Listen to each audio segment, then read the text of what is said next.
The infamous Dust Bowl in the 1930s was one of the worst disasters in American history. By the time it was over, the series of dust storms had affected 100 million acres of land and left more than 2.5 million people homeless. 77 years later, Bill Chefin, a survivor of the Dust Bowl who lived in Pampa at the time, can still recall his experience of April 14, 1935, better known as Black Sunday, the date of the worst storm of the Dust Bowl. I remember my mother saying, maybe this is the end of the world or something to that effect, because nobody knew what was exactly happening. But I recall as a child, my mother saying you cannot see your hand in front of your face, and of course, naturally enough, you started trying to find your hand, and you could not. It was blacker than black. For the past few years, documentary filmmaker Ken Burns has been working on a film all about the Dust Bowl, a project that Burns was particularly excited about doing.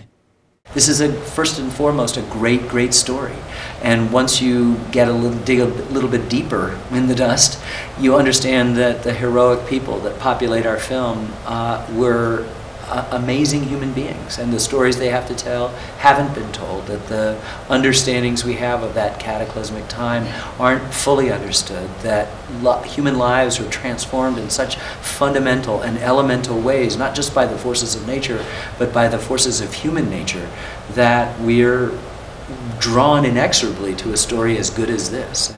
Dayton Duncan, who helped produce the film and is also writing a book to coincide with it, was also very passionate about this project and has a firm grasp on what inhabitants of the Southern Plains at that time were going through.